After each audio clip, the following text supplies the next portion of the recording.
The queen lived in a beautiful castle. She had a daughter whom she dreamed of. The child had black hair and snow-white skin. Therefore, they named her Snow White. The queen soon died. The king did not grieve for a long time. A year later he brought a new queen to the palace. She was beautiful but angry. The woman brought a magic mirror with her. Every day she admired her reflection in him and asked him the same question: who is the most beautiful in the world? The mirror has always told only the truth. Therefore, it honestly praised the beauty of the queen, and the woman beamed with happiness. Snow White grew, and every year her beauty blossomed brighter. And now, once again, speaking to the mirror, the queen heard in response that now she is not the most beautiful in the world, but Snow White. The queen was not going to endure this in her own palace. She ordered her faithful servant to lead the princess into an impenetrable thicket and kill. No. But the servant could not, even for the sake of the queen, kill the sweet girl. He brought the princess into a dark forest and let her go. And he himself returned to the castle and told the queen that he had followed her order. For a long time, the princess wandered through the forest. Along the way she was helped by all kinds of forest inhabitants. Wow! Snow White was very kind to them, and therefore they became strong friends. In the evening, the princess accidentally stumbled upon a small house. She went into it and saw that there was no one in the house. The table was set for 7 people, and there were 7 cots in the bedroom. And everything in this house was very small. Therefore, Snow White realized that 7 little people live here. After a long and difficult journey, she lay down on one of the beds and fell fast asleep. The 7 dwarfs returned home late at night. They were greatly surprised by the appearance of an unexpected guest. Sleeping Snow White was so charming that the dwarves decided to let her sleep, and did not wake her. Morning has come. Snow White woke up, saw the 7 dwarfs, and was scared. But they were affectionate with her, and the girl told about her misfortune. They immediately liked Snow White, and the dwarfs invited her to stay with them. Moreover, she agreed to take care of the house, cooking, washing and cleaning. Every morning the gnomes went to the mountains to mine gold and precious stones and returned late at night. Leaving for work, they warned Snow White to be afraid of the evil stepmother and not open the door to strangers. At this time, the queen, as usual, went to the secret room to talk to the magic mirror. But the mirror suddenly said that she was not the most beautiful in the world, but Snow White. That the princess is still alive, and lives with the gnomes in the house. The queen became very angry, and decided to deal with Snow White herself. She went to a secret room, and cooked a poisonous venomous apple there. It was very beautiful on the outside, but if someone ate even a piece, he would certainly die. When the apple was ready, the queen changed into an old merchant, and came to the house of the dwarfs. Seeing the sweet old woman, Snow White felt sorry for her. She did not suspect anything, and left the house. The old woman treated the girl to a ripe apple and said that if she eats this apple, she will remain young and beautiful forever. Snow White believed her, and as soon as she bit the apple, she fell down dead and stopped breathing. The contented queen went to the palace.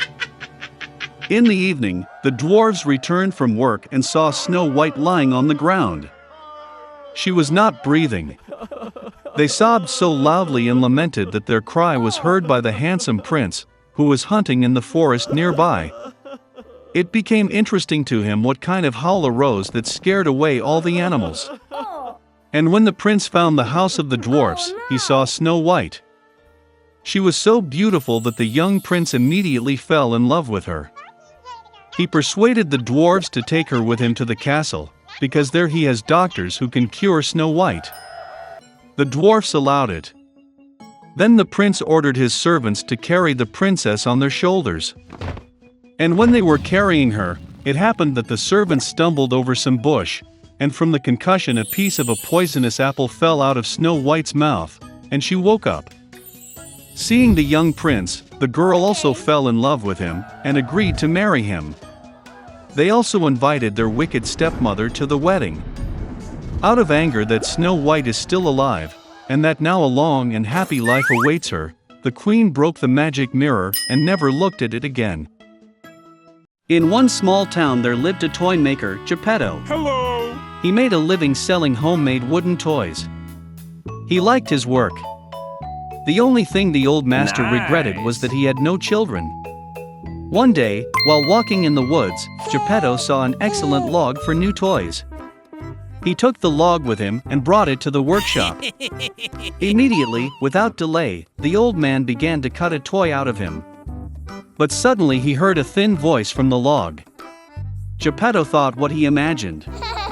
He continued to carve the toy, and after a while he heard the voice again. Geppetto decided that he was simply getting too old and began to hear strange voices. Oh no! The old man continued to work. First, he made the doll's head. Then arms and legs appeared. Geppetto finished the doll and sat her down in a chair. And he decided to clean up after himself. And at that moment he heard the voice again. Geppetto froze and looked around. But there was no one in the room except a wooden doll. The old man continued his work. And suddenly, the doll jumped up from the chair. Geppetto was speechless. When he realized that his doll came to life, he decided to give her a name. And he named him Pinocchio. Geppetto and Pinocchio lived merrily together. It's time to send your son to school. Geppetto lived poorly and had no money for school supplies for Pinocchio. He decided to sell his jacket and gave the money to the boy. Pinocchio took the money and happily hurried to school. Suddenly, he saw a crowd of people. To find out what was happening, the boy squeezed forward and saw in front of him a huge colored tent. It was a circus. The clown stood in front of the entrance and barked visitors. Pinocchio became very interested in what was inside. But the clown would not let him in, because the boy did not have a ticket. Pinocchio took money out of his pocket and gave it to the clown. Going inside the tent, the boy saw how funny dolls were playing a performance on the stage. At the same time, the owner of the circus noticed Pinocchio. He was very happy to see a living doll and decided to take Pinocchio into his performance. As soon as the show was over, the owner of the circus caught the boy and put him in a cage. Pinocchio was very upset that he did not obey his father and did not go to school. He burst into tears. And suddenly, a fairy appeared in front of him. She saw that Pinocchio greatly regretted his deed and decided to save him. The fairy cast a spell, and Pinocchio was on the street with money in his hands. He headed to school again. On the way, Pinocchio met a blind cat and a cunning fox. When they found out that the boy had money, the cat and the fox decided to take it. They said that this money is not enough for school supplies and it needs to be increased. And for this they need to plant money in a magic field. A money tree should grow from the earth, from which a generous monetary harvest could be reaped. The naive Pinocchio believed the scammers and gave his money. When the boy was left alone and without money, the fairy appeared in front of him again. Pinocchio lied to the fairy and said he had already bought school supplies. As soon as he said this, his nose began to grow. The more Pinocchio lied, the longer his nose became. He was very scared and told the fairy the whole truth. At the same instant, the boy's nose shrank to normal size.